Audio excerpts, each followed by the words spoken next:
That would be an ecumenical matter. Hello and welcome to Ecumenical Matters, the Father Ted podcast. We're up to episode 19 now, season 3, episode 3, speed 3, so a lot of threes in there. It's the episode with Pat Mustard and the parody of the Speed episode. And I'm here in the Causeway Cafe. And actually, I'll let you introduce yourself. So I'll start with you, David. Do you want to... David Doherty-Jebb. Yes, my name's David Doherty-Jebb. I am a stand-up comedian for the past year. I run a comedy night called Titters and Ask, which is upstairs in the Duke of York, in the Cathedral Quarter here in Belfast. And I also work with my husband here in our... We're hosting it today in the Allen's Causeway Cafe on the Donegal Road. Lovely. Just off Shaftesbury Square. For those who really want a good fry.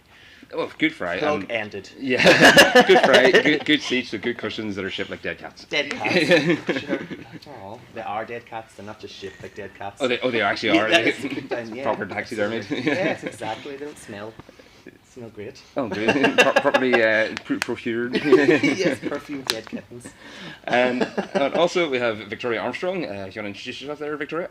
Thanks, James. I'm Victoria Armstrong. Victoria E. Armstrong is my stage name, and I've been in comedy now for 4 years. Started off doing stand-up and then started with my own events and have moved on to Murder Mystery Nights on the Barge, the Belfast Barge there.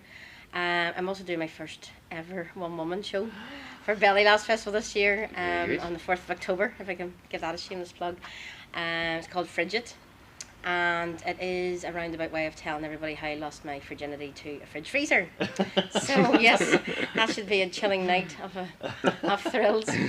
And we're also running events that whole week on the Barge. We've got another one-woman show from the lovely Sarah Jade Davison. Yes. We've got the two Terrys, Terry McHugh, Terry McKees, on Wednesday the 5th.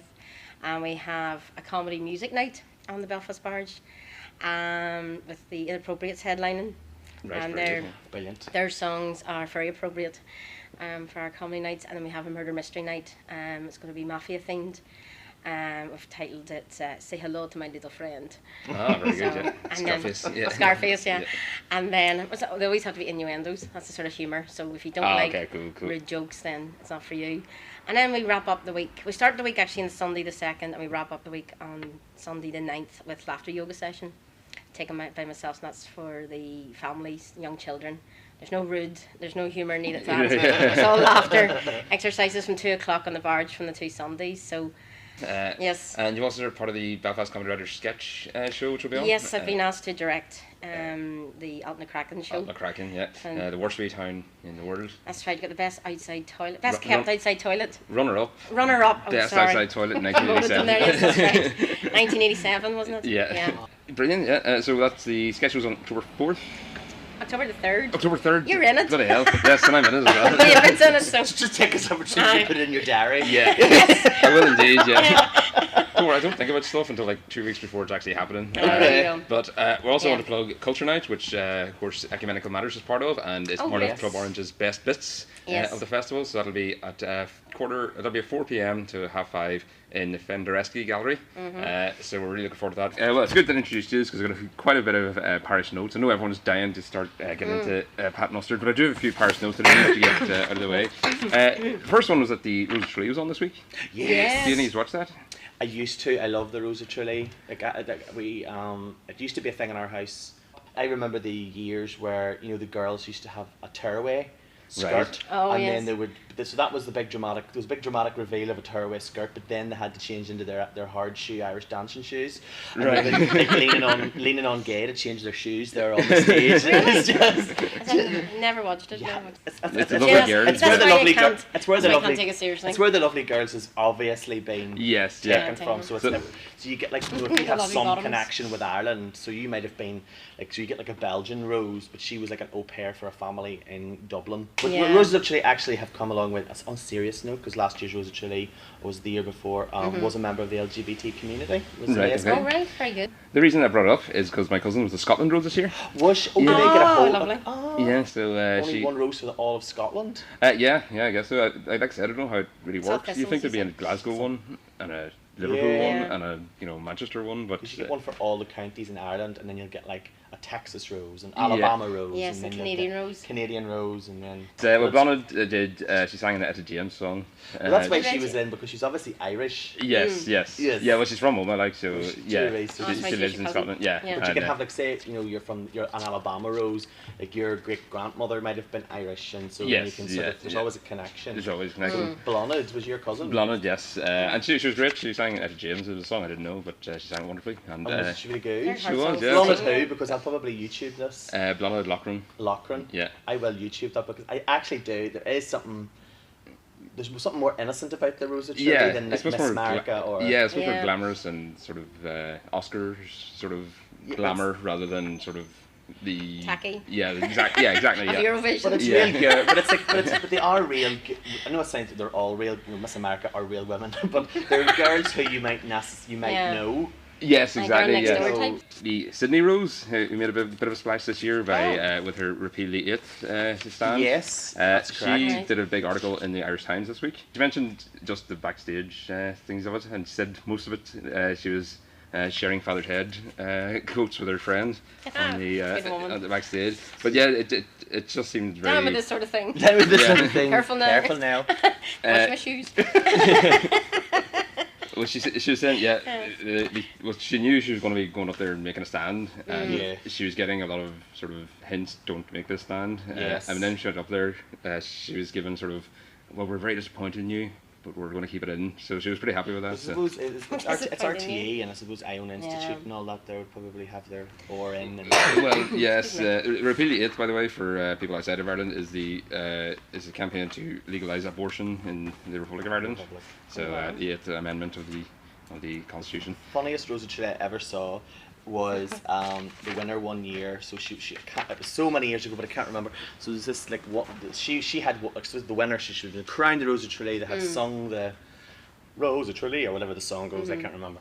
And whatever the Rose of Chile. Oh yes. And the this wee woman. Song in here Google this. This wee woman came up to give her a hug to congratulate her, and she was obviously doing I promised myself I wouldn't cry. Doing all of this here, and this wee woman came up and gave her a big. She was like a typical Irish looking granny with these big massive glasses, massive glasses, and as she gave the girl a big hug, and she's like obviously going, well done pet, well done. And as she pulled her head away, her glasses got entangled in the Rose of Chile's hair. While this big hairy man hand kept trying to fix the tiara on the Rose of Chile's head. And I was like, yes.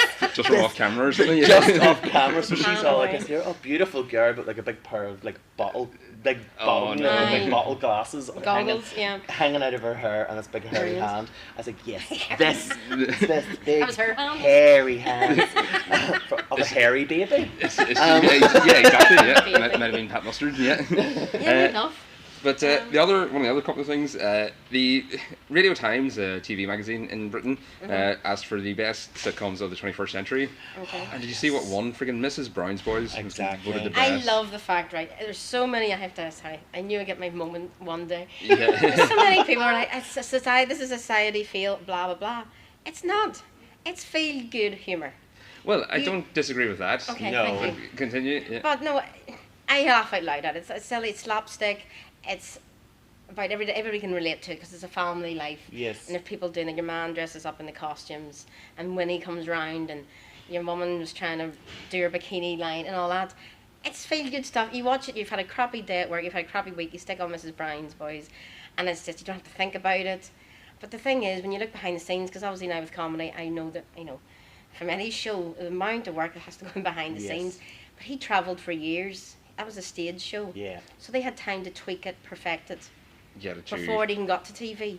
So you have to give them credit for that for a start. Right, okay, yeah. I'm getting goosebumps talking about it. You're getting passionate. I'm glad you're on here to defend them, because otherwise was it the best British sitcom ever? Or was it the best 21st century? Of the 21st century. But I will say what else has been on. Right, number 2 is The Office. It's The Office, right. That's where I would, again, sorry David, if you want to speak Oh, no, go ahead. Never hold your Did you obviously more passion? Do you have something to say? Well, that's because I'm directing the Up and the Crack. Well, yes. Get another replug in there. No, but The Office it's a smaller niche of comedy. It's awkwardness. Yeah. And I've watched it, and I do laugh at anything, really. Yes. You know, you can't say I'm a tough audience or anything. But just never warmed to it. I find I don't like Ricky Gervais. Well, I watched... Put it out there, it's in the But world he's a now. lovely person. I mean, you read his stuff on Twitter. Oh gosh, yes. He's caring about, you know, the guys who shoot the lions. Oh yes. And he puts on some good... So he obviously is a good person, or not a good person. I don't know, he seems like a bit of a bullying person.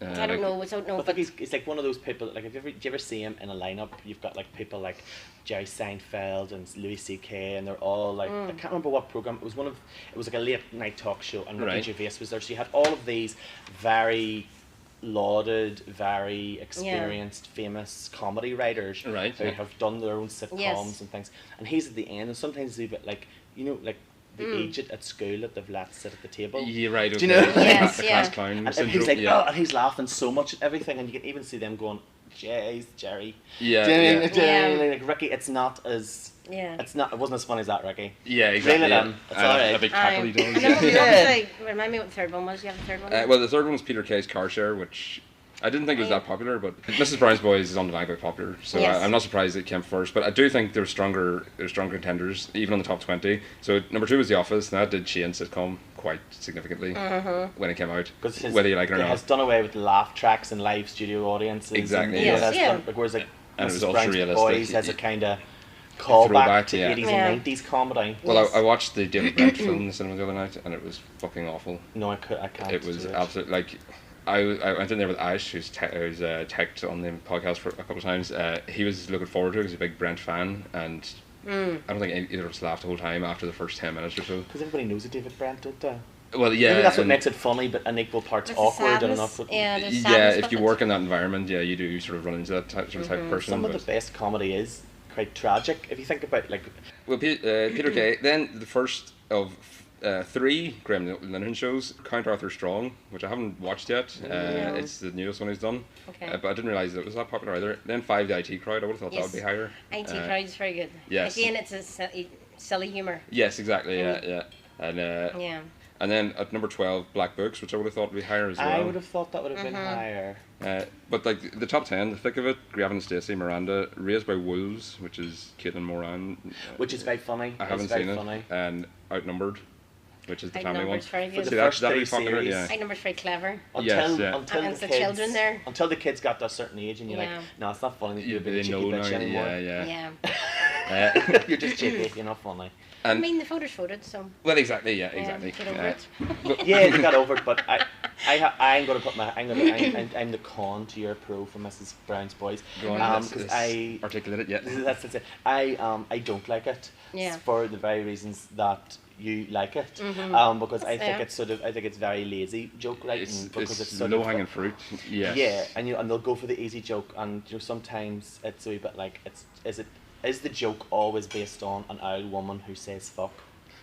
I just saw it one time. He and will swear. he started speaking like a deaf person. Well, Mrs. Brown started speaking like a deaf person. Oh yeah. It's like, seriously, is that? I'm enough laughing for at that? you. I'm not laughing at the joke. I'm laughing at you doing it. Yeah, yeah. But No, that's the way mothers get on, because don't say the word Oh, yes. lesbian, they'll go lesbian. or she's got. Yeah. Do you know what I mean? But Like, this she was does when that, like, Mrs. Brown couldn't hear the person speaking to her, or she wanted to ignore what the person was saying. Oh. Right. And I was like, is that really? Is it? Is that It's the just peak of British comedy in if you go for the 2016? sometimes the obvious joke is a funny joke, and There that's are- why there are that's old why jokes it's in there. there. Yeah. It's, as you said, there's loads of work on it, and he has toured around the world, but I think he's so comfortable in it now, and people will accept whatever he says as Mrs. Brown, It's the delivery. and they'll go, there we go, that's really funny because he said it. Well- Whereas, is it funny? People enjoy it. It's part of Yes. the cultural It's just easy conversation, humour. and maybe does comedy kind of reflect what people want at certain times in history? You know, like Possibly, like yeah. right now, do people want something where they can just turn it, because there's so much going on. Heavy political topical point of the thing, like so It many has to be easy to like so many work things out, are going yeah. on in the world right now that freak people out, so you can just put something on and know Yeah. that it's going to be an easy laugh. You don't have to think about it. Yeah, you Does come that from a day's reflect? work. Yeah. Well, Graham Linehan did a interview that was released this week on Relestipe, the Richard Herring Leicester Square Theatre podcast. Great podcast, and he speaks very candidly on it about sitcom experiences. I'm going to actually play the clip. It should be cued here. And I feel like I have to respond to it because I act in them. Well, they're doing the. John Cleese has found out about the Fawlty Towers one now. Yeah, they got cross about it. Yeah. But there's people who go around pretending to be the Father Ted character. They wait until you've kind of forgotten about it, and then they kind of sneak one on. Right. You know, and then you kind of go, oh, could you not do that? And they go, oh, sorry, we've already booked the place. You know, you sometimes get letters that go, oh, please understand. We've lost all this, and it's like, just don't do it. Don't keep doing it. It's not like, you know. And the thing is, would be fine if they did it for charity or even, you know. What's the other thing that would be fine if they did? Gave you some money? Gave me some money. Yeah. You haven't got that much. That's what I've heard. Yeah. But you know, it just kind of is kind of like, well, you know, people might see that and think it's something to do with us, and it's nothing to do with us. Well, you absolutely assume it does because there's people using the characters' names. I just want to say that, you know, as an actor, I do it. I perform as Dougal in these shows. I won't say which company. We do try and show that it is a tribute. Yeah. We don't try and do people into thinking it's an official tribute. No. People do obviously want to see them because, you know, we don't like they get packed out. And you know, as an actor, we need to take the gigs. This podcast testament to the fact that, because this sometimes annoys me about people who've created something that then no longer belongs to them, because Father Ted now belongs to the people. Yes, it belongs, you know, like Father Ted belongs to. It belongs to the world. It belongs to the world now. So, like, what do you take from it? As you say, you know, this podcast doesn't. You're like, this is an unofficial Father Ted podcast. These are unofficial Father Ted tribute performances. No one's ever been duped into the fact that you are representing the writers of, you know, of Father Ted. So there's something ungracious about it to me. Where if somebody turns around and goes, you shouldn't do this unless it's for charity, you know, or you shouldn't do this, it's my toy, these are my toys. Yes, yeah. And they're not anymore. Well, I don't know, I see where he's coming from, but, you know, if they provided the service, you know, like if they did tribute shows, people obviously want to see their characters live, and it's like nobody has a problem with wedding bands playing versions of songs. Exactly. Do you know what I mean? And it's the same sort of thing. I agree. You know, it's tribute comedy. Because they're kind of, it's they're characters that everybody knows. Exactly. They've almost become archetypes now. Exactly. You know, dodgy priest, drunk priest, dopey priest, housekeeper. You know what I mean? It's sort of like they're archetypes now. They've entered into our consciousness. Just the general public consciousness. We have not in the Kraken. We put in. It's called the Bad Father. And it's a priest who's corrupt. Yeah. And it's corrupt, and everybody comes into the confession box. You know, so we have to hold their hand up and say, "Yeah, we've done it." Exactly. I mean. These characters exist outside of Father Ted now. Yes. And outside of what they've created. So I agree with you. I think, for me, it feels ungracious for him to say that, because he should be gone. For me, I feel like he should be saying, "Oh gosh, I've created something that people love so much." That as long as they're not trying to pass it off as their own, as long as they're always paying lip service to the original source material and the original creators, then I think it's fantastic that people love them so much that they want to keep playing in that toy box, as it were. And I mean, as an actor struggling at the bottom, if I'm like the non-league team and he's like Man United and we get one shot at the cup, like but you know, it's so I just felt like I had to respond to that, and I agree. I agree. I think it's a good point. Well, thank you. So finally, after 26 minutes, we'll get into the bumper 6-page of notes on this brilliant episode of Iron Head, Speed 3. Which first thing we say is it's the name's obviously the name and the general principle was taken from the film The Bus That Couldn't Slow Down, as Homer Simpson once called it. The Bus That Couldn't Slow Down. No, Speed. That was the working title. Yeah. For a brief. We need something a little catchier for the theaters, guys. Something a little sharper, guys. But yeah, Speed with Keanu Reeves and Chandler Bullock. Great. You know, original film. Yeah, exactly. Back when those things happened, when you had original ideas, and it was just such a simple idea. You put a bomb on a bus and it can't go below 50 miles an hour. What would you do? What would you do? Yeah, and it's just the perfect encapsulation of like a Hollywood action film. Like it's totally, and it's brilliant set pieces. You know, sort of believable setup, and it was, and totally of its time. It's the whole cliche of the milkman who's delivering more than milk. Yes, exactly, and that was the other thing I wanted to mention.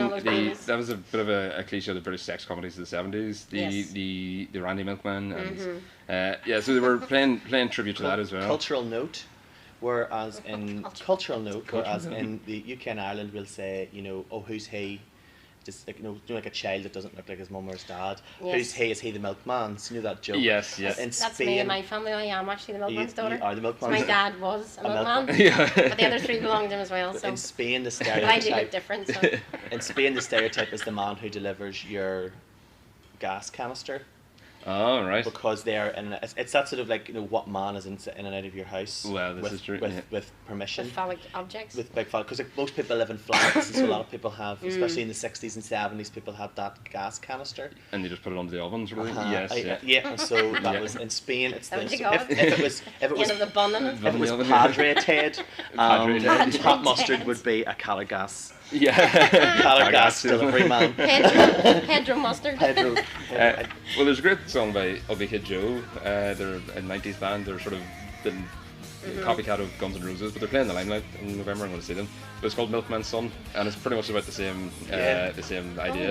So the idea of the milkman just going around and delivering more of the milk, as you say. It's Pat delivery man. And it was brilliantly played. The character, didn't you think? It was. Yeah, it's a swagger of it. Yeah, it steps out of the and had the wee chin. But it's like a total character that in any other show people would have gone, oh god, that's really hammy. Yes. Because it's Father Ted. Like totally these you can believe these people live in Craggy Island. Yeah, exactly. These people, he lives there and he's real. And as you say, the swagger, which would put Liam Gallagher to shame, like and he charms the wingspan of about 2 buses or something. Yes, he charms he comes to the back door of the parish house with Mrs Doyle.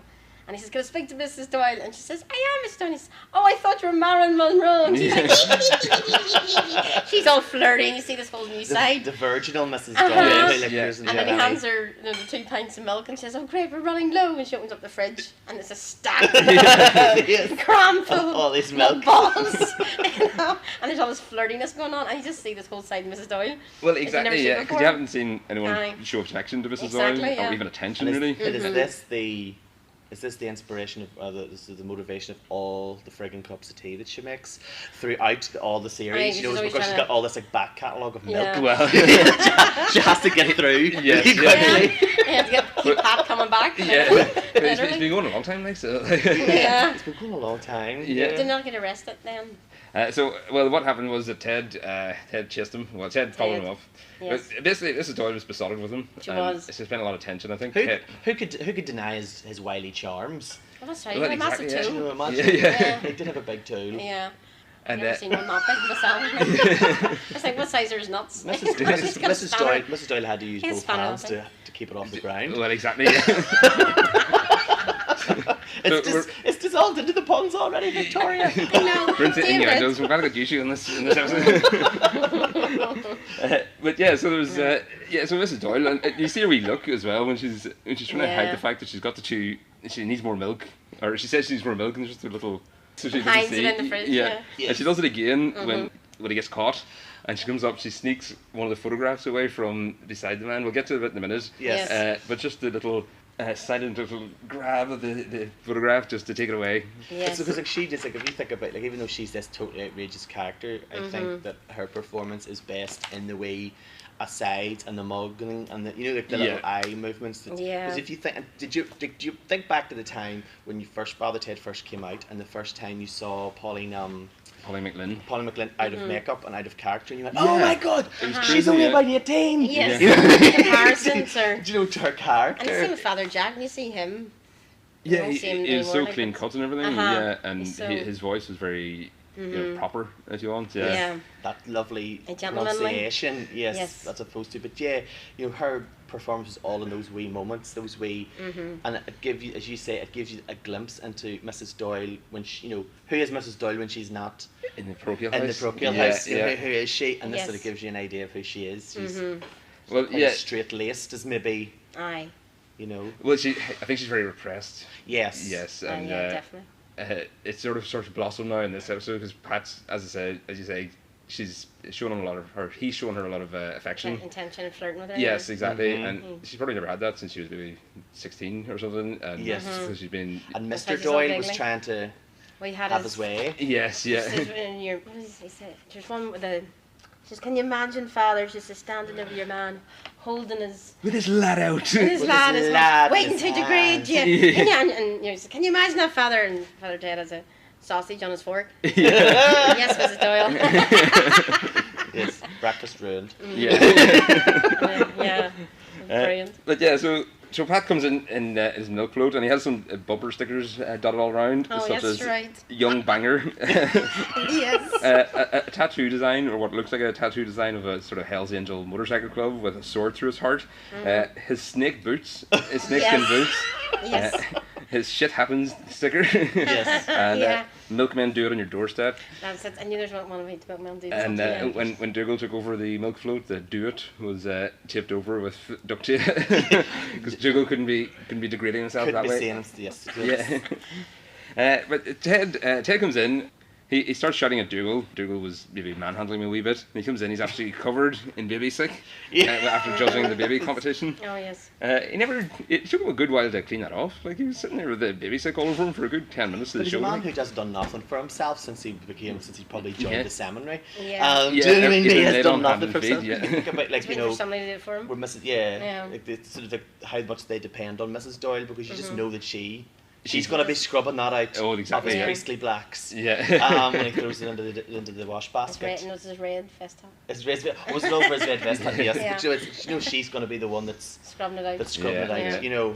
But you think he'd at least wipe his face, because it was just there was a wee bit dangling off the bottom of his chin. I left it there for it's just baby spit. Comical effect. It's just baby spit. It'd been worse if it been like drunken man's. Well, true, yeah. Spew. Yeah. It's only baby spit. It's only baby. It's probably just milk and slabbers. Yeah. Regurgitated breast milk. But so controversial. Not every mother wants to breastfeed her child. Now, controversial. Sorry. I love giving a baby away here. No, here at Causeway Cafe, we are part of a Breastfeeders Alliance, so we are. Oh, cool. We're open here for women who want to breastfeed their children in public. Good. So just up to what age now? As long as they don't do it after the age of 14. Okay, that's because once the child starts drinking, it starts to get messy. It looks weird. Yeah, when a 15-year-old is breastfeeding off his mouth. It's a bit Game of Thrones, isn't it? It's a bit bitty. Yeah, that's Little Britain. You're just about to get married. Bitty. Anyway, sorry. There's quite a few interrupted lines in this. Ted is interrupted when he trips over a brick. It's lying in the middle of the floor. Yes. What is the brick all about? Father Jackson. It'd be handy to keep paper clips in the little grooves. Oh yes, yeah. But of course, the most handiest place to put it in the middle of the floor where Ted can trip over it all the time. Yeah, exactly. Right in the middle of where everybody walks through every day. Mm-hmm. Yeah. Has she seen this in some magazine or something? Yes, designed today. Brick enlivened, dull floor. I miss the days of magazines that had like the wee perfume strips on it. Oh yes, that'd be samples. Yeah. So if you got like FHM or something, you could get like a wee bit of perfume, and you could just what you would bit do, of aftershave. What you do is rip it off and put it into your like chest of drawers, and don't buy. Kept your drawers smelling. Kept your drawers nice. Yeah. And like smelly drawers. T-shirt. Oh, very good. Very good. Smelly drawers and your smelly drawers. Smelly drawers. Nobody likes it. Nobody likes it. Especially your bottom drawer. It's the smelliest of all. It is. So you put your Davidoff cool water one in. Ted says that the bricks idea might be very well for Will Self and those types. Do you know Will Self? Yes, he's quite. He's sort of like a sort of. What would you how would you describe it? He's very a social commentator. Yeah, he's a novelist of sort of surreal social commentary novels. With like a very sort of awkward sense of humour, and he's very drony on Newsnight and stuff. He's always on Newsnight. He always has something to say, and I would agree with maybe about 75% of what myself would say. I do. Yeah, he is he's very intellectual, and he's he does have a lot to say, and he's sort of a socialist bent. Yes, yeah. Which I would agree with a lot of what he says, but then there's sometimes it's a bit like I feel he falls into the trap of the people that he's sort of criticising. It's a bit like you're a wee bit self-aggrandising in certain way, maybe not realising it. Well, yes. Well, his name's Will Self, like so. Yes. I'm sure. Yeah, so there's probably something in his makeup that does need to self-aggrandise. But he does sort of he does cut. You get like Newsnight. So like Newsnight's always like the majority of politicians, and if you've got somebody like Will Self, he'll cut through the bullshit. Yes, and he puts them on the spot. Where he'll call them out on. Right. Yeah, he'll just strike them right down with a pithy remark, like. Yeah, and sort of go. What do you think about this? And it sort of goes, oh no, my maybe PR people didn't sort of set me up for this. I was only supposed to deal with Paxman, damn it. You know, and he's in them floundering, so I quite like him. I have to say. Yeah, no, he's grand. He's grand. It's a very odd reference to put in there, like, wasn't it? But at the time, he was even now. But if you think about like at the time, 20 years ago, he would have been a young gun social commentator type person. Yeah. You know, like alternative.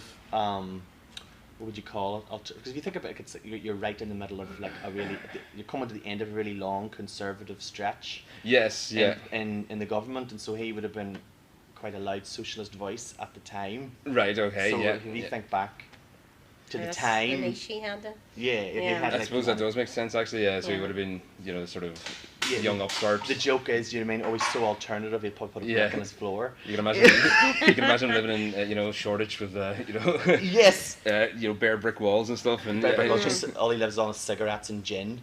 Sort of like at the time. But yeah, so we finally see the kitchen when Pat makes his way in. Well, we have seen it before when Ted and Dougal were frantically trying to make tea for themselves when Mrs Doyle got a night off. But we actually get a scene set in there. And as you say, he comes in. I thought you were Marilyn Monroe. She's like, it's her wee squeal of delight, isn't it? Like just a schoolgirl sort of giggle that she has, and it's really exaggerated. And then he comes up with a few innuendo lines. I thought I was so gorgeous they wanted to put me under arrest. Yes. And my last girlfriend died from exhaustion. And that's right. It's just this Craggy Island Lothario. Yes, definitely. And usually you do meet people like that, but they don't have the action going on to back it up. But he clearly does. He clearly does. There's evidence. Yes, yeah. There's evidence around the island. Yes, all the hairy babies. All the hairy babies. Yeah. He's obviously, and the women whenever they answer the doors. Well, exactly. They're very welcoming. Those women were in the nip. Those women were in the nip. Well, yeah. So when Dougal takes over, and he's just so blasé. He's like, and here's your milk. Go. So clearly he's in his head. He's so focused on I have to deliver these 2 pints of milk, which he has repeated to himself a few times in the cart. It's a lot of responsibility for Dougal. It is, yeah. All he has to really do is sort of, in the morning when he get out of his He-Man bedspread and go downstairs, get fed. I don't, because he doesn't. Does he even? Would he even take a mass? I don't know. He doesn't take funerals or weddings. He's sort of like a priest on the bench. In case Father Ted is injured in the field. Yeah. He's never like, Yeah, if Ted can't even phone it in. He'll just go in. So like that's a lot. Put yourself in Dougal's shoes. It's a lot of responsibility. It is. Yeah. And it does seem like a much bigger island than we've been led to believe, because there's a very well-to-do sector of the island that he's driving through, because they're much nicer houses at this end. And we know that the west side has already broken off. This is the north side of the island. So the north side of the island. Maybe that's is it a we dig at like the sort of like how like cities have that north side, south side, north side, south side divide. Isn't it Dublin's south side's meant to be? South side's a nicer bit, yeah. But then you've got like places like Clontarf and Killinster and Howth and the north or the south and in the north, right? So like they're quite different. Possibly, yeah. The north south divides. But in London, there's a pretty big one as well. Yeah. Like the north and south of the river. Like I've heard people talk about I'll not go south of the river in London, and I lived in southeast London. It was great. I thought it was the best part of London because it wasn't full of pretentious wankers who lived in the northeast, and it wasn't full of the settled down families who lived in the west. So it was there was a nice mix of new communities and artists and people who couldn't afford to live in those places. But then those places are just like little by little, those places become fewer because then people go, buy up all the property, all the property. It's in London. It seems to be going around like a clock. Right? North London was too expensive, then northeast, then you keep going on, and it just seems to be ticking on down. Have you seen like Soho at the moment? Like how many businesses in Soho had to close down? Like some really like traditional, like places were there for 40, 50 people years. Places like Madame Jojo's, which was a big sort of like part of the LGBT community, but it was a huge part of the especially the trans community. It was like a safe. They had a night called Tranny Shack, and it was a safe Tranny Shack, but it was like it was a safe spot for people who were trans or trans curious or trans, you know what I mean? Like, you know, they had an.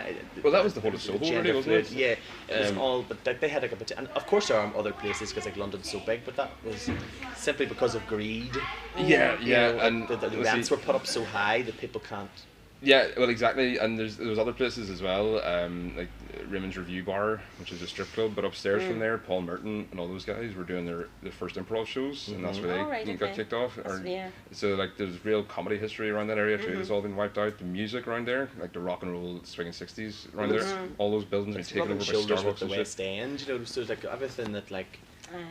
You know, like everybody who was like coming out of their show, you know, all the actors and stuff coming out of their show and going out for a drink in Soho, and it was the alternative liberal sort of part of London, but it's sort of, I think it's sort of moving into the South London places like Vauxhall and. I think yes, Vauxhall is definitely a big spot, but now because there's Vauxhall and Shoreditch and stuff, and now it's all been scattered, so it's not one place, like, and. Yeah, fucking capitalism, man. Capitalism, down with the capitalist pace. Must crush capitalism. But so Dougal discovers the blackboard, dumbfounded by the fact that you can actually wipe the letters off it. That's right. Oh, yes, that's right. But he spells his name Maguire, M-C-G-U-I-R-E. Whereas I always thought Maguire was M-A-G-U-R-I-E. That's why they spell it in Fermanagh, anyway. But that is, you never assume the way that an Irish name is spelled. Well, this is true. Because there's always got to be, because my surname, my maiden name, as it were, Doherty is the Doherty part of my name is my husband's name. Right. So I'm Jebb. So like Jebb is not an Irish name, which is right. Okay. Yeah. It's an English name. It's from Yorkshire. Right. If you look, you know, if you've ever gone to those websites, you know, where does your name come from, and it shows you like. You know, your father usually comes from your father. It comes from your father, from your dad. Your eye boy. But you know, if you say where does your name come from, it always sort of goes. There's like a huge concentration of Jebbs in Doncaster. Right. There's not very many of them here in Northern Ireland. Whereas but then Doherty has like loads of different ways. It's very popular in Derry. Or DOH, We're DOH or DOGH. That's right. Yes, Doherty. Doherty. Yeah. Was it McAnespy? It's like everyone assumes it's spelled A-N-E-S-P-I-E, but it's actually P-Y. Yeah. So there's. Never assume. Even an Irish first name. Oh yeah, Kiva. Kiva's my favourite one to throw in there, just to say, especially to people who like people from the States. Yeah. Connor, yes, yeah. Connor spelled with a C-H-U-B-A-R, like C-O-N-C-H-U-B-A-R. Oh yes, I have seen that way. Yeah, I always thought that was Conkerbar. Yeah, Conkerbar. I haven't seen that one. Connor. I have a friend that's her oldest is called Connor, which that's how she spells it. And there's a fada in there as well. Yeah, just to throw another. Oisin or something, isn't there? Oisin, sorry. But yeah, so Ted says you can rub out letters of all blackboards, apart from the ones, and I was getting Dougal's defence here. Apart from the ones, in bars, like the one you're just pointing at over my shoulder, that you can write permanently on. So take that, Ted. That's chalk that comes off. That's chalk. That's pen chalk. That's pen. That's chalk pen. Is it just liquefied or something? It's just liquefied. Alan has very nice. Alan's got very good penmanship. If that was mine, if I had written that, he does actually. Yes. Yeah. It's very nice, and he's got like the way he writes all our signs. And the menus and stuff. Oh, very good. He's got nice handwriting. I don't have. See, if I tried to write something like that, I would get Causeway, C-A-U-S-E-W-A-Y, and then CAF, C-A, and then realise I've no space for the F and E. I'm trying to squish it all in. Turn it around. Causeway Ca. At 90 degrees to everything else. Yes. But Mrs Doyle, she's been trying to get rid of all this milk that she's been stockpiling. So did you notice her milking the plants? Yeah, that's right.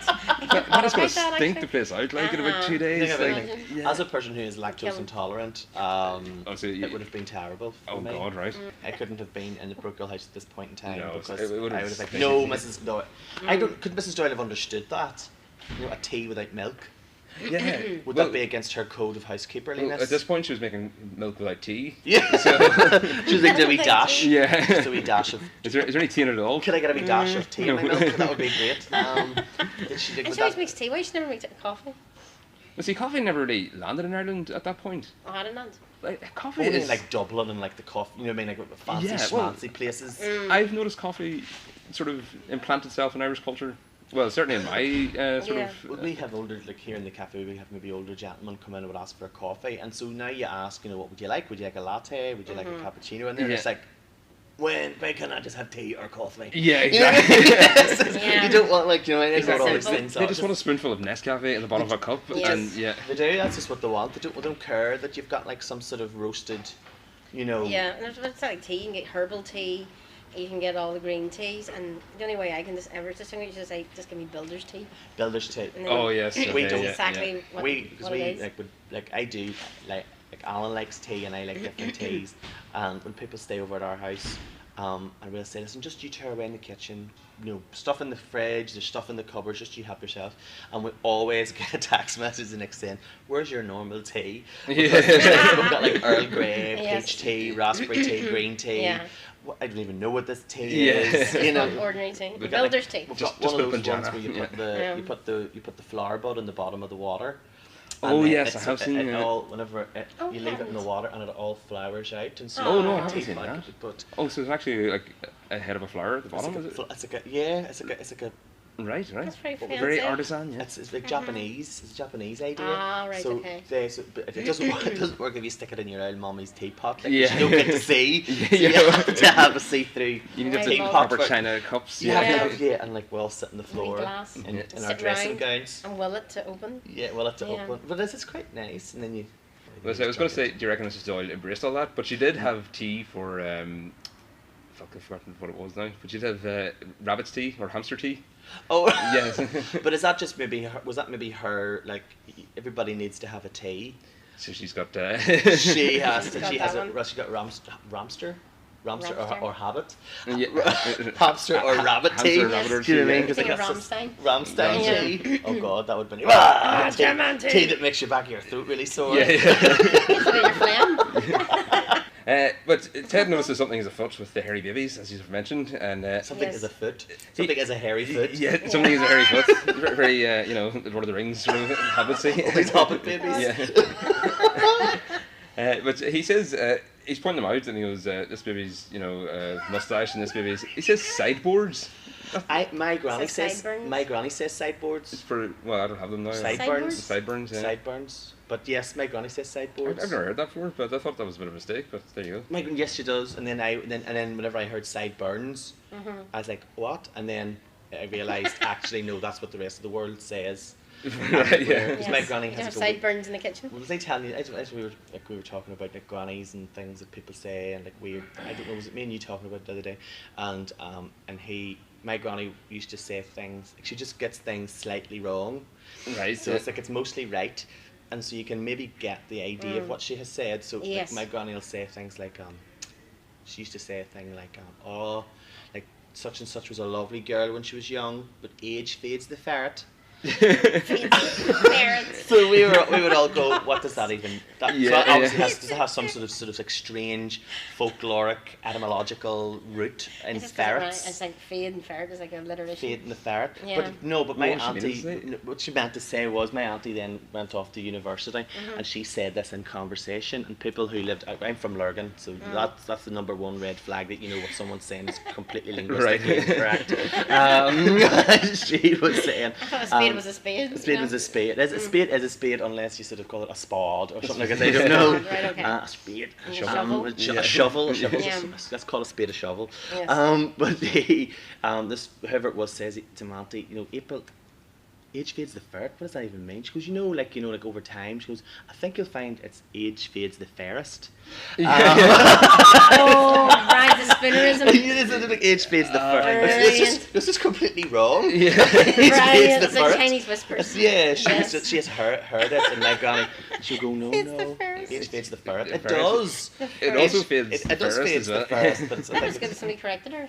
Yes. University is a place of education. So. It is a place of education, but of course then auntie couldn't then tell my granny that then that was wrong. Yes, I reckon it puts her in the whole dilemma. But do you know what? I know what she's talking about. Yeah. Yes. But yes, my granny would have said sideboards. Sideboards, well, Ted says as well, so there you go. So she's not always wrong. But is that maybe a spoonerism? You know how they put things in? Well, spoonerism would be, like a spoonerism is like Alan. Well, like all the time. Habit and Ramsters. Habit and Ramster. This spoonerism is where you mix the two letters because it's named after some like the Reverend Spooner. Oh yes. And he wanted to do this toast to the dear old Queen. And it came out, let's do a toast to the queer old Dane.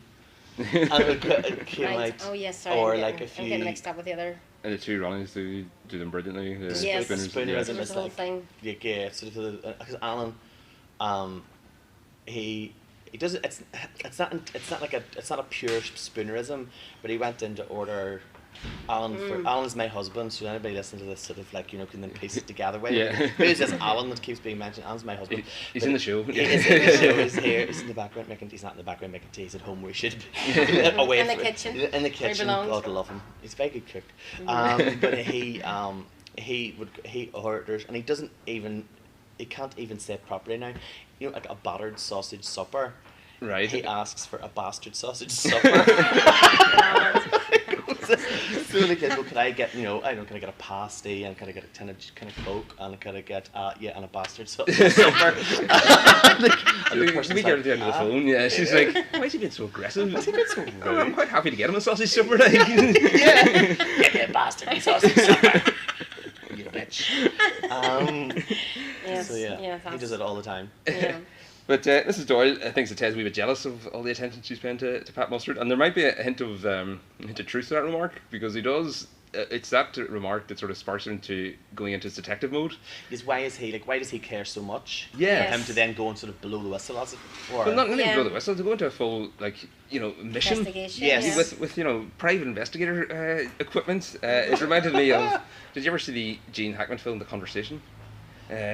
It was from like the 70s, and Francis Ford Coppola, I think, before he made The Godfather. Right. But he had all this kind of equipment. It was just like that turned up to 10. So I think that might have been what they were referencing. Listening, yes. Yeah, and whatever happened to Gene Hackman? He's been gone for ages. He hasn't been in a film in years. What has happened to Gene Hackman? I think he's just genuinely I retired. sometimes get. I Is sent he him. hacked off? Hacked off. No, possibly, yeah. I sometimes get him and Gene Wilder mixed up, and I think that would have been a very different Willy Well, Wonka yeah, and the yeah. Chocolate Factory. Popeye Doyle. Yeah. Definitely. But Stop talking so much, kid, and stop watching TV. yeah. Well, that would have been the Marilyn Manson version. No, Marilyn Manson. Yeah. Definitely. Which I would have watched before I would have watched the Johnny Depp version. Yes, I was really disappointed with that. I was looking forward to that so much. I love. But Ted comes in, and he starts to investigate, and he confronts Pat straight away. Pat says, Mrs Doyle says, Pat just wondered if he could put his big tool in my box. And he's like, what? Yeah. He's so angry, and then she, at that point, Yeah. there's a beat, and Just a then massive pulls out this spanner. spanner. Yeah. Yes. Yeah, it's a Big big tool one. in my box. Mm-hmm. But what's Mrs Doyle doing though with it A big massive toolbox. in the kitchen? Well, she does have power tools we've discovered in previous episodes, and there's a big shed outside where And she assume does everything. Yeah, She Yes. fixes and does everything. Yeah, yeah. You know, she's- He tells her to go to clean the cobwebs. Isn't it? Yeah, he just sends her out to do necessary? another busy errand, like, Uh-huh. and yeah, She lives in the house, doesn't she? yeah. We were trying to figure that out. It's hard to gauge because she does go away. In the very, very first episode, she went away. Because you see her like putting her wee Yes, and headscarf say on to goodbye, go yeah. out And then did she not stand all night with a cup with the of tea? cup next to the light Next to switch. the door, yeah. Exactly, So, I so- stand here in case you come down in the middle of the night and want a Just cup of in tea. case you want to Yeah. go So to- she obviously doesn't sleep. Yeah, she's been doing it for a few years. Well, she Yeah. suppose we assume her husband's dead. I assume Uh, that she's a widower. widower. Yeah. So she'd have nowhere else to go really for. Well, I suppose she Yeah. could go home, but she'd be there on her own, like, and maybe she'd be happier in the house, keeping herself busy. She Like. only she lives off like 2 hours of sleep Yeah. and a Yeah. lot of Pro Plus. Because I imagine just because she's very energetic. Yes. Yeah. She has like she's up in like, the She's cleaning. Christmas episode. She's Yeah. up, like she's up on the windowsill and she's up and she has no Maybe I imagine that she's been a widow for a very long time. So Yeah. she's had to do things herself. Yes, Yeah. probably. And Yeah. so she's Well, she been- probably had to do the same for Mr. Doyle as well. Mr. you see, Doyle, back yeah. in the day. 'Cause- And see, depending on what age it's supposed to be, back in the 50s and stuff, like Yeah. women were marrying men like 20, 30 years older normally in rural communities, like especially yes. if they're a farm or Yes, something. yeah, especially in rural communities where like by the time you got yourself a wife and there's some Yeah, like, exactly, doll yeah. in the town. As soon as you had the farm taken over, where it was now routine, then it was like A friend of mine and his mum, his dad's a farmer, and he married his mum, and basically like she came in to the house, and it had like been like so her mother-in-law. I think her mother-in-law was already had Right. already passed by the time she and her Right, yes, husband yes. got married. Right. So I think she came into the house basically, and her father-in-law was still because you know, you don't filled kick her your shoes. daddy out of the house if you own a big farmhouse. Yeah. You know, Yeah, he exactly. still You works put in them the farm. downstairs bedroom. He Like, just goes to, like, she came in and the house was still the same as it was whenever the mother-in-law had passed away. They were probably living in 2 wee rooms and the kitchen. Yeah, exactly. Yeah, And then she went round and had to do the whole house up and. That's the way I would live, just in the 2 rooms you use. Like, Oh no! Oh God, they just like. See, having bigger flats is a real. For me, it just means that there's more place to mess. Like, yeah, and then that means more place to clean. Yeah, exactly. Yeah, exactly. But there you go. Yeah, so he comes in and he straight up accuses Pat of, you know, impregnating all these women, and Pat is very defensive and says, "You need proof for this." And Ted says, "Well, you're not careful enough. Maybe you should be using more prophylactics in the bedroom." Which, you know, they say And he says you shouldn't be endorsing that. Exactly. Yes. Pat puts that in front of him, and of course it completely cuts down Ted's argument, because Ted, as a man of the member, church, a representative of the Holy See. Yes, exactly. On Craggy Island. Exactly. He has to give the message of no artificial contraception. So Ted's his little impotent rage. It's like, well, no, yeah, just pick off, will you? Yes. That's right. But that's perfect Ted though, because like, Ted is obviously a man who thought that he thought that he was going to be sort of higher up within this sort of ecclesiastical hierarchy. Yeah. And he's been sort of shunted off onto some shitty parish that nobody else wanted to go to. Yes. Well, it's the punishment parish. It's the punishment parish. Yeah. So nobody, you know, he's been put there because of, you know, dealings. Dougal, yes, yeah. Dougal put in with him. First episode of season 3 he was put back, so he had actually paid his debt, and he was put back because of expenses irregularities in his new parish. So he couldn't help himself for 5 minutes. Like. Yeah, he's a crook. Like he is a crook, but money's just resting in his account. Yes, but I think he thought that there was. I think he thought by becoming a priest, there was more for him. Yeah. But like this is, as you say, like, you know, they're not respecting his authority. Yeah, you know, exactly. You know, Pat is not respecting the fact that he's the, you know, he's the parish priest, and he's coming and saying, you know, right, enough of this now, blah blah blah blah. And Pat's like, no. So he's like, yeah, exactly. Yeah, you know. Exactly. Pat just realizes that power is an illusion. Like, it's just whoever, you know, just stands up stronger. Like, and so Ted's stymied by his own preaching. Like, alpha male. Pat's exactly. Alpha male, definitely. Definitely in that one. Yeah. So he knocked Ted off his perch completely. So. Absolutely. No competition. So Ted and Dougal have their high-tech security surveillance set up, and Dougal puts the volume way up to try and hear what's going on when Pat goes house to house. And as soon as he does, a freaking lorry goes past them. Sometimes it's not Dougal's fault. Exactly. No. The world is against him, but but he still remains happy. Well, it seemed to knock him out. It's the sound of the thing. But Ted did manage to get his money shot, because Pat came out of one of the houses after saying, "Now you're off to ride Mrs. Murphy." He came out of Mrs. Murphy's house without I forgot me fucking trousers. Caught with his pants down. Well, exactly. Yeah. So Ted shops him then to the milk board, and the milk board, because they have an office, the sideboard, an office at Craggy Island. Now the milk board, Mr. Fox, he gets the message completely wrong, because he starts offering money for each of the baby pictures. And that was a very you know, risque joke.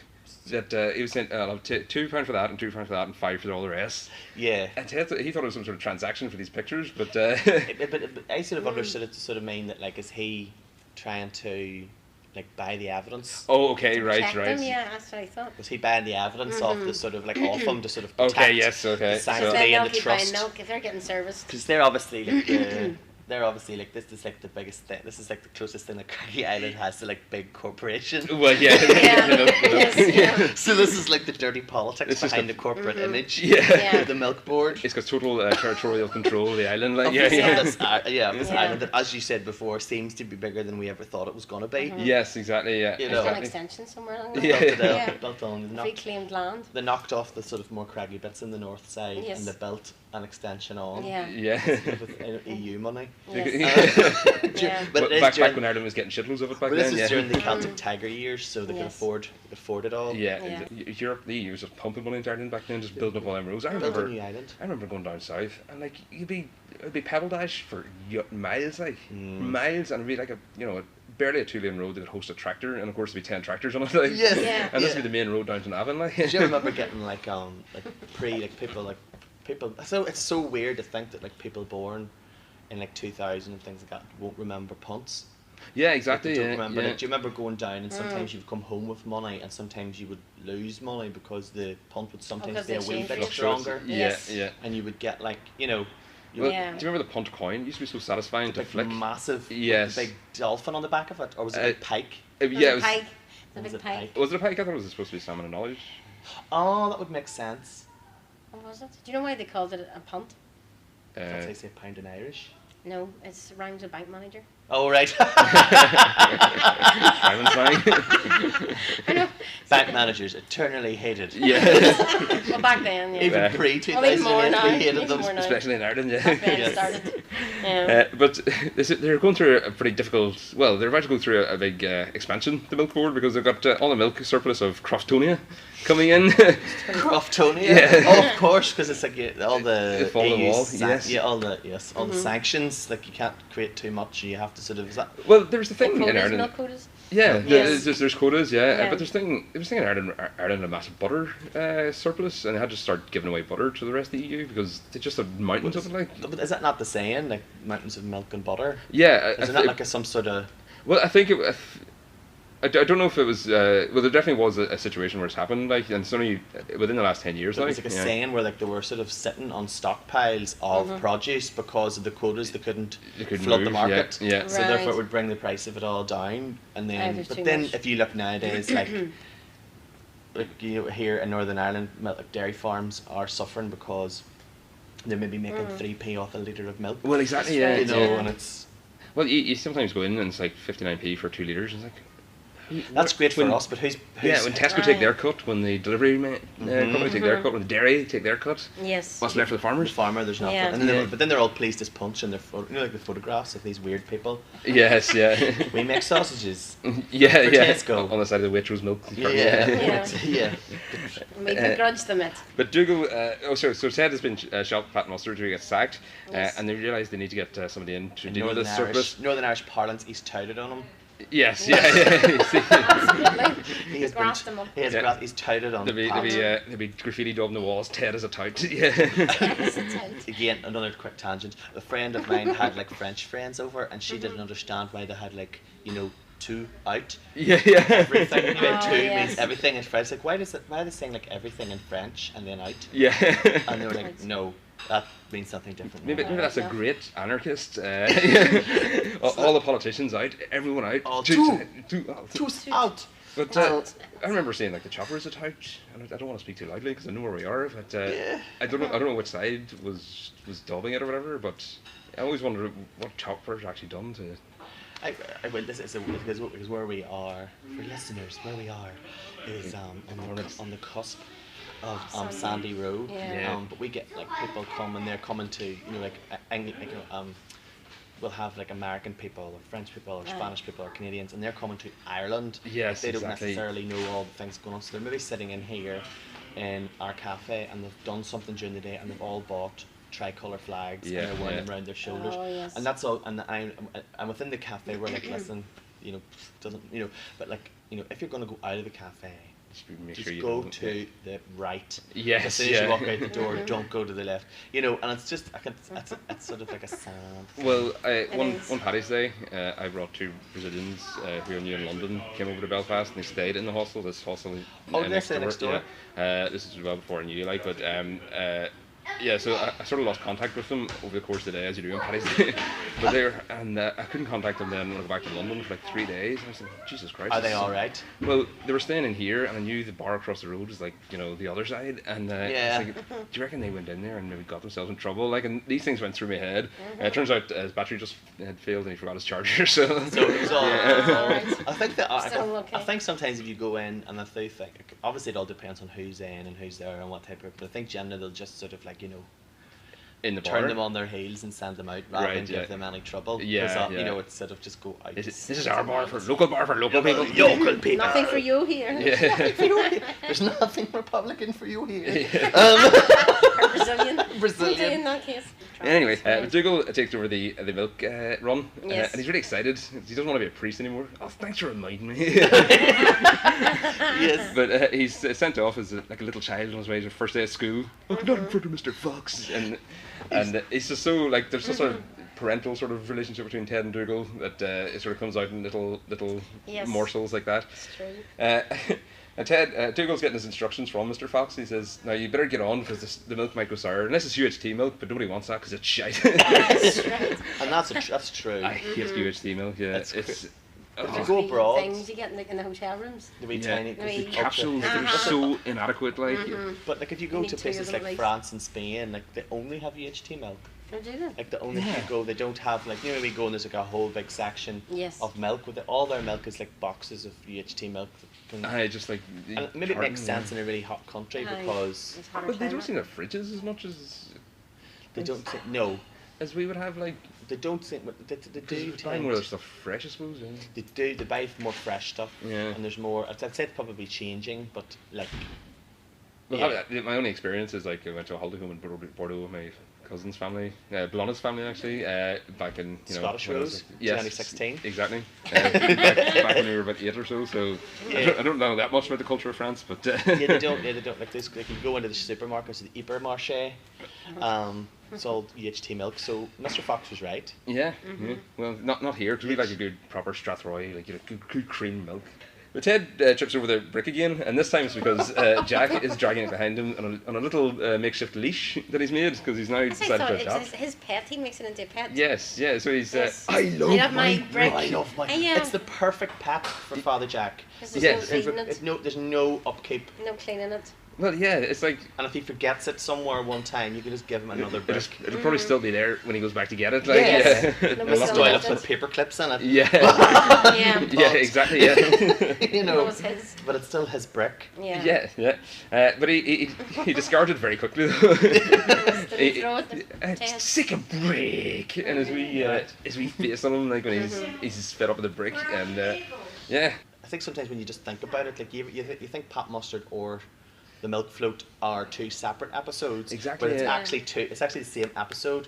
So it's like two of your favorite episodes mashed into one. Yeah. And then you also get Jack with a brick. Like, get you Jack think with a you brick. assume it's a different But it episode. shows you of like yeah. little like insights into their characters that you don't get in every episode. Yes, You yeah. know, Another like side there's to like a sort of like as you say, there's like that paternal side to Ted towards Dougal, which comes out a lot in different episodes, but particularly in this one because This one, he's yeah. getting them There's ready. the boxes. And Remember then- he built all the boxes up in the other road? Yes, yeah.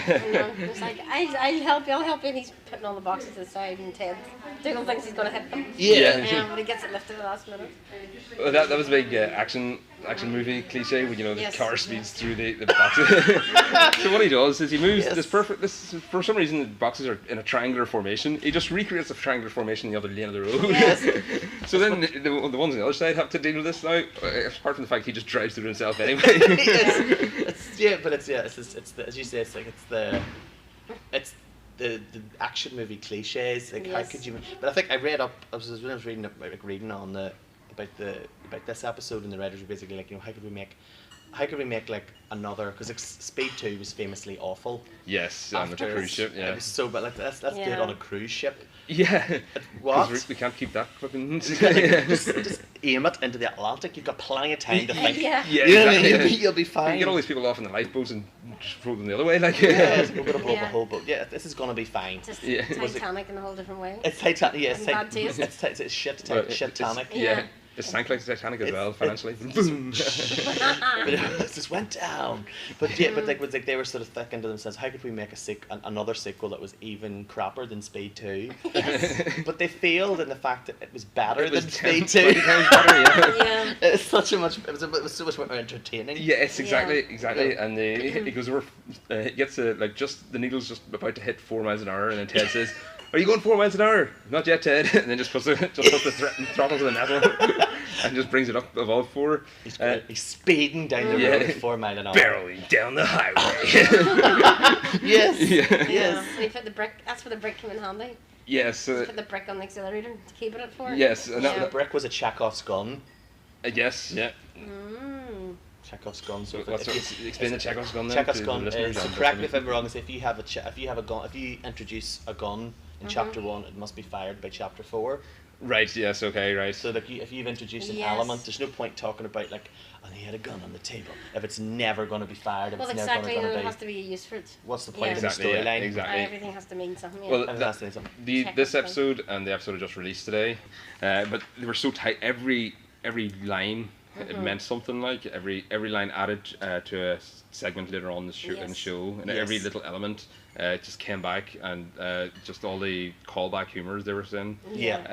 And it wasn't just callback humour, brilliant story structure. That, as you say, the brick, which started off as just a stupid brick in the middle of the floor, became Jack's pet, and then became discarded by Jack, and then became the what saved the day. And the reveal when they finally get through their plans and what they're going to do, and after they've already dismissed the idea of another mask, the reveal, we put the brick on the accelerator pedal, and he just zooms out and he's literally just wrote those exact words on the blackboard. After like doing all his diagrams and stuff. But we will talk about the two priests who got on board to help him. It is a Meet the Makers, one of our features. So Arthur Matthews played one of the priests. He's the one that actually conducted the mass on the back of the trailer. That's right. So he's now 7-4 up on Arthur on Graham. So he's appeared 7 times. Graham's appeared 4. But and the other actor is Eamon Morrissey is his name, and I actually seen him in a play. It was brilliant. It was a Flann O'Brien. Do you know Flann O'Brien? Yeah. It was a novelist from Strabane. He's a brilliant surrealist, contemporary of James Joyce. And he's sort of getting this cult popularity again now. So he's finally getting his recognition. There are more writers of that era from Ireland other than James Joyce. Yeah, there's more books than the Dubliners. Well, James Joyce called him his favourite author, like so. Yeah. But there's arguments made that he invented science fiction, but we'll get back to that anyway. So Eamon Morrissey did an adaptation of a one-man show, and basically the presentation was he was in a bar chatting to the audience as if they were sitting beside him, and every so often between each story he would get up to a hatch and knock the hatch and just go, "Whiskey porter," and I couldn't figure out what was happening, and then about 5 minutes later a hand would come through the hatch and land a Guinness and a whiskey down, and he'd tell the next story. And I asked my uncle, what does he keep saying there? Whiskey porter. And he goes, a whiskey and a porter. Whiskey and a porter. Now you can recreate whiskey with like tea, cold tea. Yes. You can't recreate Guinness. No. So he was drinking like about 7 pints of Guinness a night, and he was doing like a 20-night tour or something. That would make me, because I actually don't like drinking alcohol before I go on stage. Neither do I. It makes me feel very paranoid that I'm not focused enough. Exactly. It's made me lose my... And you start slurring a bit more and stuff. Which people feel it. People need it. I don't. Do they though, or do they feel like they need it rather than they actually need it? In stand-up, there's a lot of people who will bring their drink on stage with them. And I think it's like it's more of a barrier. Yeah, it's a clutch. Yes, It's a crutch. It's a clutch. It's a clutch bag. It's a clutch. So there's a break on the clutch. It's a crutch, because it's sort of it's something that you can then put between you and the audience. And you've got something to employ your right hand with. Get paid and drink. Well, darts. Professional darts. Professional dart, yeah. I forgot about them. But Eamon Morrissey was in the 7th of the 7 pints. He did it in one, so it's like he must have been absolutely wasted every night. Like, unless he's one of these people that had like a huge tolerance. Well, you'd think if you're having that much Guinness every night, you would put on a lot of weight, but he wasn't. He was a very thin man, and it's only 1 pint, isn't it? There's only 1 pint. You said? No, 7. Well, 5 or something. Oh right, I thought you. No. So every time, so the play was like a load of the short stories as different stories. So every time he finished the story, he'd get up and get another pint. So maybe not 7, but like 5 or something. That sounds amazing, because it's almost like if you came in, you didn't know what was going on. You'd think it was just a wee man at the bar who was telling you stories, and everybody was just rapt. When actually, no, this is a play, and he is playing a part. Yes, exactly. You know. That was them. And yes, they did their first suggestion when they needed a practical solution was just to go get a tractor and drag it along beside them with and do a mass. Of course, but you know what else do you do? You know, if you've been Dougal needs practical solutions. Practical solutions, but if you're nowadays things go wrong. People put on Facebook, we need your prayers. Yes. Yeah. Like, what about? Exactly. What about? Should we do a collection of some sort? Or the girl in the Belfast Telegraph who was like, I prayed away my cancer.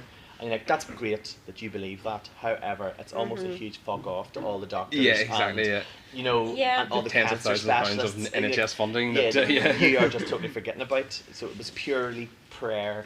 Well, maybe the doctor's acting on her was answer to the prayers. Yeah. She really just forgot that bit. She just forgot that bit. Amnesia. She was she's like, oh, you know, it being, you know, all the fame and celebrity of being popped and in your front room by the photographers of the Bell Tale.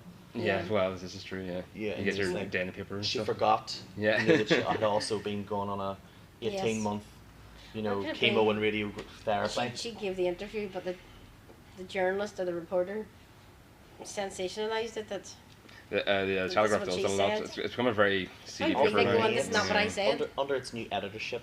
Ted gets a call from Pat Mustard. He's standing in the middle of a of a Telecom Éireann phone box, like the old TE ones, in the middle of a field. Like, it's a very odd place to wire a telephone box. It's not even in the main town. Yeah, exactly. Out away in the field. In the middle of the field. So Telecom Éireann is now, of course, Aircom and now Air. So I assume soon it's just going to be E. But it's very foul-mouthed introduction to the call is that you ignorant bastard. Yes. Like straight away, and it's like when he has to yank himself off around the clock, as he says. This is the part of the story when the villain, you know, goes to town. The mask has come off, and his true villainous intent. Yes, exactly. Is revealed. Now he is the Dennis Hopper with the he is when he's realised that the thing has been on loop. Yes, like in the source material, Speed, he realises that, you know, the camera has been looped and they've all been shepherded out of the bus. Out the bottom of the floor. Was it out the floor? No. No, that was just Keanu Reeves. The rest of them had a platform across the door to the bus. The bus was running alongside. I forgot about that part of the film. But like again, that was class set piece. Like, which again, there was risk and there's a lot of tension. Exactly. But there was, like, I know it sounds so silly, but there actually was a lot of tension in this one. Oh my god, yeah. Yeah, and it's totally played for laughs. Yes, it was the music, and they did it brilliantly. And the close-up, you know what I mean, the close-up camera work, exactly, and the quick cut scenes, and you know, and it's, you know. Yeah, he's only going a 4 mile an hour. Yes. But it does just show like what you can do with the power of like good filmmaking, like and right angles. You do wonder how people are getting it wrong. Mustard dresses a lot like Jimmy Savile, doesn't he? With the medallions and the. There's a Savile-esque. If Savile were. But see, that there was a bit of a style at the time of that, just sort of tracksuit, shell suit. And also a bit Rob C. Yes, that sort of like string vest. Yeah, exactly. Sort of, you know. Doherty slob sort of thing. Slob, because he's like, as you say before, he's like the alpha male. He's the most masculine thing. Yes, exactly. And he's just like pure testosterone running around. All the women respond to him. Well, he's got a very high sex drive because he's been yanking himself literally door to door. Yeah, and now he doesn't have that outlet. What's he gonna do? Well, it's just as well what happened to him. Like, is what happened to him at the end of the programme a result of the bomb, or just a result of his pent-up sexual energy that he has no way to release? Well, that's why you can hear it in the North Pole. That's why you can hear it in the North Pole. He has no release for it anymore. Yeah, you see that scene, don't you? Yeah. Well, that scene as well, I just wanted to bring up, that was the 5th disrupted line in that in this episode, which I noticed it when it was going down through, like they kept disrupting lines, so it must have just been odd to write. There's nothing major I want to say about it, just... But it just creates like sometimes comedy falls into what you don't say. Yes, you know, or what you don't get to say, or you know. Yeah, well, exactly. In that instance, it was used as a joke, in that you could hear it all the way to the North Pole, and then it cuts to the North Pole. And then it cuts to the Inuit guy. Yes, you hear something. Yeah, had a flashback of that there. Yeah, so Dougal's greeted the door very, very generously. Now, I did want to bring up, I watched it again this morning, and yes, there was a very, very disappointed man in the audience when the woman at the door covered herself. Somebody goes, "Oh," very, very quickly and very quietly. It's obviously an Irish audience at some point. It's like, well, yeah. You see, she was quite bosom lady. Buxom, yes, bosom lady. Yes, bosom lady. Yeah, but somebody didn't get their little kick that they were looking for. Like, when do you see boobs on Father Ted? Well, exactly. Like, what were you really expecting? Ted and Dougal are tits themselves. Yeah, or a couple of tits. Exactly. But that's the thing. Like, he does, because like Dougal is completely innocent, and he does not pick up at all on the fact that all these women were greeting him in the buff. until the end. So it didn't even, and even then it was like, what was going on? Like, but it's like, what was the episode? And you know the episode is the nun comes to the house to help them. Yes, the Lent episode. And he's sort of saying, you know, do you remember Sister such and such? And he's like, do you remember? And you went to the zoo and you fell into the lion's den and had to get the fucking. No. And he's like, no. And you're wearing your blue sweater. Och, sister. Yes. Sort of like that, like what his. And there's red. There's a red. You're wearing your red. Vest. Yeah. He always wears that. Yes. And he was constantly. All the memories associative. Like what is his associative one is the associative ones are completely, but completely pointless things. Yeah, exactly. Yeah. We were saying how big the island was. Ted had to rush a long way to catch up with Dougal. Like, and Dougal was in the 4-mile-an-hour milk float, going house to house. Ted was rushing in his little Ford or whatever it was, you know, careening around the corners. Cortina, yes. But it took him a right while to get caught up with him. Oh yes, there's two other priests. They came from the Aran Island parochial house, which I quite liked. It was a touch. So they did actually mention the Aran Islands, which are real islands. Which is a real place. Yeah, not like rugged or craggy. Because he obviously couldn't go to Dick Byrne, because Dick Byrne would probably have ripped him. Yeah, exactly. The last two, He'd never hear the end of it. Or the scandal of one of his parishioners, you know, going around fathering lots of hairy babies. Yes. I would just. He would use that. I think we almost like. I think sometimes it would like to be, you know, like some of Why did Pat Mustard not go over there unless that was already taken up by the milk board? You see? Maybe, he couldn't because he was. I think the milk board excommunicated him. Yeah. From there, you know. Oh yeah, he was completely off. Yeah. That was him out. Well, it could have become a gigolo, like. A gigolo. There wasn't. Not all options were closed off. These women were also getting. You know, if you think of if you're a housewife, you're getting a regular ride, but also milk. Yeah, you get the practicalities as well. It can't just be all about sex. You're getting the he is bringing the milk at the same time. Exactly. You can't just come into. It would be weird if he was just coming to your house just for sex. Yeah. When the priests are coming in discussing ideas, they need inspiration. Right, there's a film very similar to this. What is it? It's not the Towering Inferno. No. It's a film about a towering inferno. But they watched the Poseidon Adventure instead, because that had Gene Hackman in it, and he played a priest, so that would really help him. But doesn't that actually when you find out that Gene Hackman actually played a Protestant minister?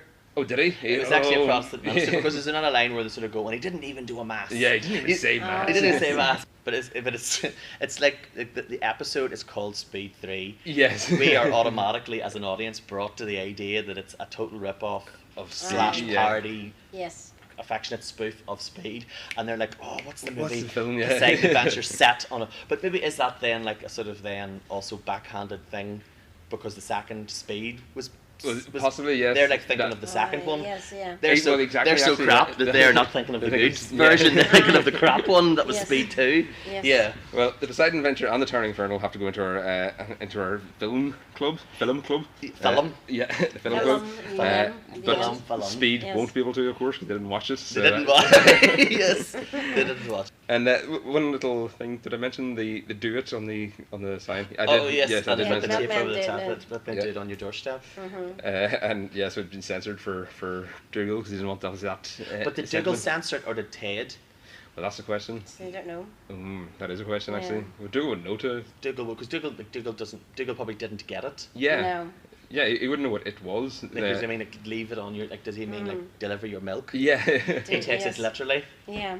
Or maybe Mr. Fox did it because it's their property. He's like, take this filth. We'll be pulled through the. I don't think he censored Shit Happens though, which is funny. No, because doesn't it like fall like do you not like sort of see that? Doesn't that like fall after the explosion? There's a thing that sort of falls and goes, shit happens. And yes, it falls on the brick after the brick comes down from the comet. Yeah. Yes. Famously invented by Forrest Gump. Yes. If you watch back on Forrest Gump. Is that what happens? There's a bit. There's a scene. There's like that sort of sequence in Forrest Gump where he basically jogs from coast to coast of America, and he's on a bridge, and there's like all these people start like jogging along and running alongside, and there's a guy walks into shit, and he sort of goes, he runs into shit, and he goes, oh shit, and Forrest goes, well, it happens, shit happens. Shit happens, and then that's the film sort of say that Forrest was one of these people that were. He inspired the bumper sticker. He inspired the bumper sticker and taught Elvis how to dance and. Oh, just like Pat Mustard taught him how to play karate. Taught him how to play karate. Do karate. Yes. I would nearly skipped over that actually. Just her little stories about Pat has been telling her.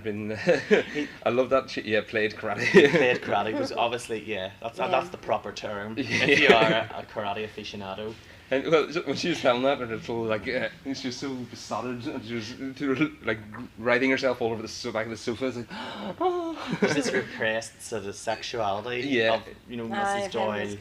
Well, and then she's the only one who doesn't, because he's with everybody else. Yeah, exactly. How come he doesn't? Unless so Ted is cock blocking her all over the place. She's had clitterference. Yes, she was getting us the female version. Right. Yes. Never heard that before like that. Oh my God. But maybe depending on her age though, because she may be past her childbearing years and she might have been.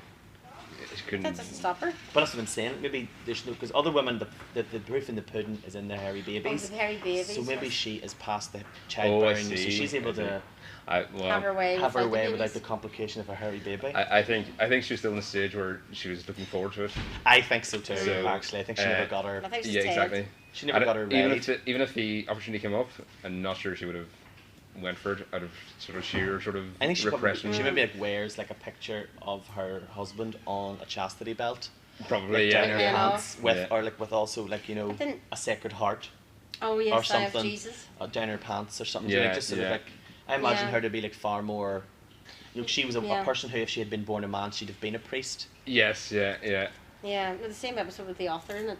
Yes. It's the famous one. That's my ultimate favourite line. And it was a mess. When you watch the scene back, you can see where they made a mess up, but you don't pick up on it when you're watching the time. Or she's going, it's wall to wall with bastards in her book. You can't move for the bastards. I'd stick this pitchfork up your hole. Yeah. And then he's pushing her through the door in the kitchen. Yes, Mrs. Doyle, Mrs. Doyle.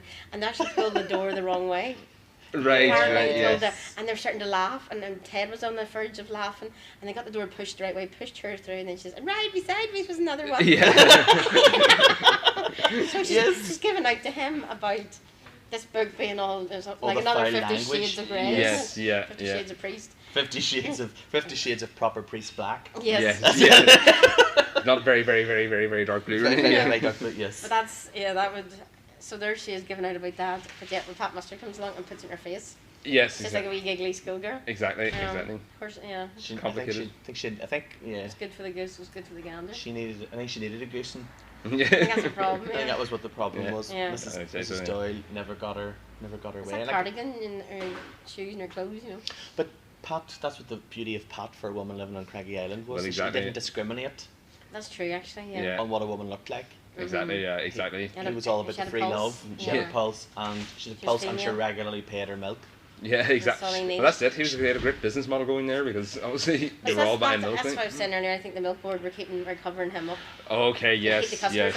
Okay. Yeah. So they weren't getting there. You get fast forward, 5 years. So all the kids are starting school. So there's a primary one, and Craggy Island Primary School has all of these kids that are still that she have to shave before they go to school. Yes. And that's just the girls. That's all the girls. They're all shaving their sideboards. Yeah, the sideboards. So that they fit in with the non-mustard children. The same way again. Sideboards. But anyway, so Ted gets around to putting the brick on the accelerator pedal. Yes. Dougal says, "Oh, you forgot your brick." He didn't completely miss the situation. This is the point. Yeah, that's right. Anyway, he puts the brick on. He skips the milk float, and it goes careening into the telecom air and phone box and blows Pat smithereens. But Dougal is running out, and he takes off the jacket, he takes off the hat, and he jumps up. I'm a priest. Yes. He had tried. There's like a realization that he has to be a priest. Exactly. Where else is this man-child gonna be looked after? Exactly. And be able to be himself. Cushy life, hasn't it? It's got a wee cushy life. It's scary out there in the non-priest world. Well, we have said this in the podcast before. It is the perfect little ensconced bubble for him to exist in, where he just knows all the other priests, and they have the laugh, and yes. He's well into his 30s, I think. Is he, or is he as in his 20s? I would have, I think Arlo Hanlon would have been about 28, 29, I want to say. Okay. But I don't think they were necessarily being that specific with Dougal. Dougal, you know, I do have to say, my favourite bit about Dougal is the He-Man bedspread. Yes, yeah. It's the He-Man. The Ireland jersey. The Ireland jersey has his jammies, and it sums them all up. Yeah. Exactly. Yeah, it's not just a dim character. There's so much fulfillment to his character with all those little touches, like the He-Man. Like, so obviously his biggest vice is skateboarding. Yeah, or rollerblading. Right. Rollerblading. Like how can like we never see it before and we never see it again. Exactly. Yeah. You know, so it's like when does he have to? But like, you know, obviously he has depths. Exactly. Yeah. Exactly. Depths to Dougal. We Dougal. Yeah. And as you say, he realizes those women were in the nip. The women were in the nip. And at the end, over the title credits, Mrs Doyle has a shrine to Pat with his big tool on the wall. Right. Yes, that's right. Yes. Saint Pat. Saint Pat. Saint Pat of the big tool. That's right. Patron saint of hairy babies. Yes, yeah. Well, poor old Pat. So he got his comeuppance for just being a bit randy. A bit too randy. What he needed just was a bigger populace. He could have just went to Limerick City or Galway, and you know. Or if there were like suburbs. Exactly. Yeah. To Craggy Island, it would have not been so bad because then he could have like, you know, stayed out of the way. Really, what it was, he should have stayed away from Mrs Doyle. Ted wouldn't have got involved. It was maybe like was it like a dangerous liaison situation? Do you know the way in Dangerous Liaisons the Countess de Merteuil sets Sebastian Valmont up to be? His ultimate challenge is to deflower this virginal wife, right. which is not a virgin, obviously. I've seen the teenage version, Cruel Intentions. Cruel Intentions, yeah. or as it's called in France, Sex Intention. It's called Sex Intention in France. What was it called? Sex Intention. Avec Sarah Michelle Gellar. So overall, what do you think of the episode? It's my favourite episode. It is my favourite episode. You know, because that's my second one. Because what's your favourite episode? No, the author one, which says "Ride Me Sideways" was another one. That's your favourite episode as well, is it? Right. Yeah. Well, this would definitely be a top 5. In fact, it'd be one of the stronger top 5s. It's a character, Pat exactly, Mustard. Pat Mustard. It sets everybody, but it sort of like looks into, you know, it plays on popular culture. It gives us the cliches, all the tropes of an action movie. He is the villain and he's set up. He's not as you say, he's not really a villain. He's just a wee bit randy. Exactly. And no one's. See, back in 90s Ireland though. But nobody. He was helping these poor women. Exactly. Where are their husbands? He wasn't married to them. Yeah. He was married to them. So that's what made it the punishable. Yeah, crime. exactly. Why are their husbands not giving them hairy babies of their own? That's a good question, David. What's going on? You know what I mean? But did they have husbands? Was that not?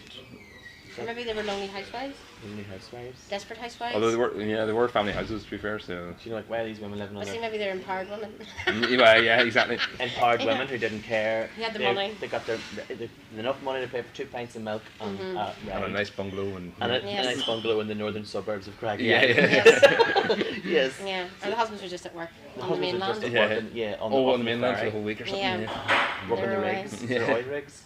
You know, how much is their oil rigs? Well, yes, it's the nuclear ships that dump all the nuclear waste just around the corner from Craggy Island as well. That explains a lot. Yeah. Yes, actually it does. It explains a lot of things. What do you call the guy in the JR t-shirt? I shot JR. Yeah, Tom, Do you see a lad there wearing I shot JR t-shirt? But then you're here. Yeah. He's a landmark. He's a landmark. The standing and pointing at the stand and point at the cat on a record player. Yeah. Just look at it. Just see it. Yeah. One of my favourite lines I love the tunnel of goats. Could we please get a child has become lodged in the tunnel of goats. Could we also get another Norse because the original Norse has also become lodged in the tunnel of goats. So that was Arthur as well. So that was Arthur's first appearance. Is that his voice? Well, that was the first episode, and that was his voice. Right. So so he immediately got a big head start because he went about 3-0 up or something. He was already starting. So but this is one of my favourite episodes. I think it's one that people talk about all the time. It is. It's one of the ones that you'll hear referenced without prompt a lot. Yeah, and even the name Pat Mustard. Yeah, it's a perfect character name, and it sticks with you like. Ireland has like a thing. Ireland has a thing that I do think the term a cuteur. Yes, yeah. And Pat is a cuteur. He is a cuteur, yeah. Because he's playing the system. And he's playing the system while he knows that everybody knows he's playing the system, and he knows he's probably going to get away with it. Yeah. Until Ted's jealousy. Yeah. So he's a cuteur, and I think he can't. And everybody, especially. That's his confidence, isn't he? He's just one of those people. It's just charm and charisma. Everybody knows, like, I think in Ireland, especially in rural communities, there's a cute hair. Yeah, the boy who can get away with stuff. He gets away with stuff, and he knows he's getting away with it. Exactly. He knows that we know that he knows that we know. That's the thing, though. That's probably the right attitude to have, though, because like unless somebody does take it upon themselves to, you know, self-belief. Put a bombed milk float into your telephone box. Otherwise, you're gonna get away with it. Exactly. These people do get away with it, especially in Ireland. Yeah, well, yeah. There's a lot of cute hairs in government. Well, yeah, that's where they all hang out mostly. It's a whole different podcast as well. All hang out in the joy. Yeah. But with my 8% or 6% battery, I will just sum up that don't let it go under 4%. Yeah, well, that's right. I put a bomb in it. Bang! Well, if it goes under 4%, it's likely just to crash out anyway, so I'll lose the end with. But yeah, so the greatest episode. One of the greatest episodes. Probably be top 3 actually. It's just so tight. Everything just wraps up so perfectly, and it showcases all of the characters. Exactly. Everybody has a go in it. Everyone has a unique little story. Yes. Even Jack's little story. You know, it is very little. Right but there, his personal, emotional attachment to a brick. Including the brick. Yeah. Well, the brick gets a good part. The brick. Well, we'll wrap it up there. Then I will just say you can come down to the Causeway Cafe, come down to the Belfast Festival and see us all in action. I'll put the links up on Facebook. We're on the subreddit, Father's Head subreddit, where you can catch us and just leave us messages. And bless you.